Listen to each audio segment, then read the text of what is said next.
Now, as war breaks out in Europe, Woodrow Wilson, the President of the United States, will demand that Americans must remain impartial in thought as well as deed. British propaganda and our cultural ties, as well as economic ties with Britain, means that most Americans lean towards supporting the United Kingdom, which is the Triple Entente. But America insists that it can trade with both sides legally, but the British will set up a blockade of the Central Powers because they don't want the Central Powers getting our weapons and our material. Britain is the bigger trade power anyway, but this does begin to create some issues. Many Americans are angry that the British are blockading us. By the middle of 1915, America is called the Arsenal of the Allies. We're getting very wealthy, selling weapons to the Allied powers, or the Triple Entente. The Germans, desperate to try to cut off this vital line of supplies, will deploy U-boats, Untersee boats, submarines as we call them today. And America becomes outraged that these submarines are sneak attacking and sinking ships, merchant ships, not necessarily military ships, without warning. On May 7th of 1916, a British luxury liner, the Lusitania, is sunk, and 128 Americans who had been traveling on the ship are killed. Now, the Germans had put full-page ads in all the New York newspapers where the ship sailed out of, warning that they planned on attacking any ship they came across, including the Lusitania. And so the Germans say, we warned you we were going to do this, but of course the Americans don't really care. There's 128 dead Americans. We know now, by the way, that the ship was secretly smuggling weapons to the Allies, which the Germans, of course, would have seen as a justification.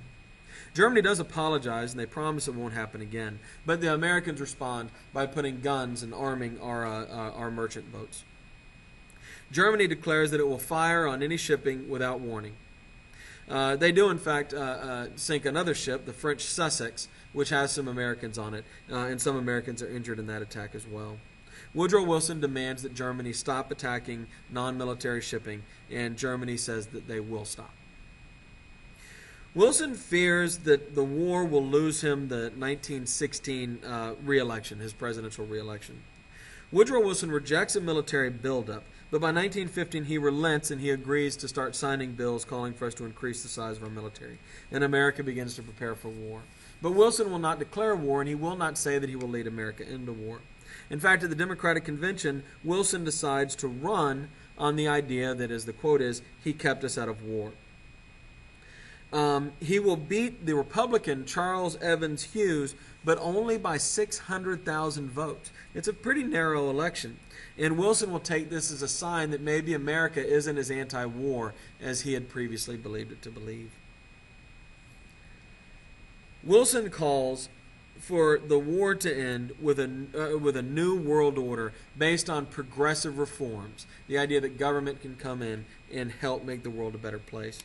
In January of 1917, Woodrow Wilson calls for a League of Nations, kind of a global government where each nation would be represented and conflicts between countries can be worked out peacefully through diplomacy as opposed through war. He calls this peace without victory.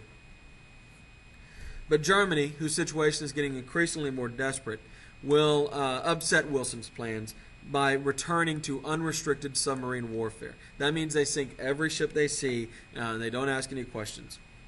On February 25th of 1917, Britain hands over a intercepted and decoded telegram called the Zimmermann telegram. Let me make sure we understand what this is.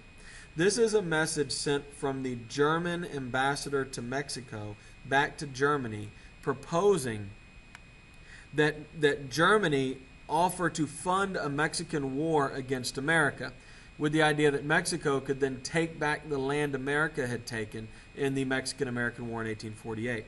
Now, what I want to be clear about is Mexico never even got the offer, much less did they accept it. Nobody should have any problem with Mexico here. Mexico had nothing to do with this. This is just the Germans kicking around an idea about how they could hurt America to prevent us from shipping all these weapons to the Allies. Of course, you can imagine this caused a lot of upset in the United States and increased the drumbeat for war against Germany here in America. In March of 1917, the Russians overthrow their Tsar, the Emperor of Russia, Tsar Nicholas, and Russia pulls out of the war, which increases pressure on America to join the war because Russia, of course, was one of the major allies.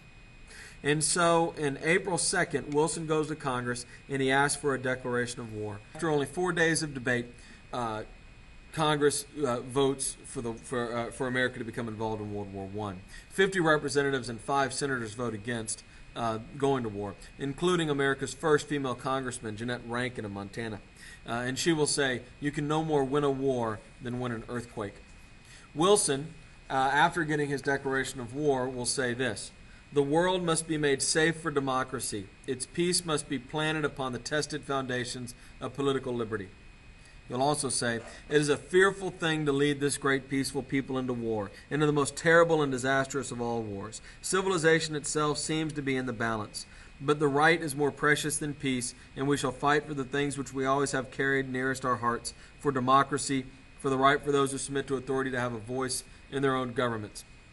Now you may be wondering, wait, I didn't think the war was about democracy. Many other people pointed this out at the time and still to this day. But Wilson is trying to recast the war into a struggle between democratically elected governments, which now that Russia is out, the Allies happen to be, and dictatorships. That's not really what the war is about, but it certainly sounds a lot better than the truth.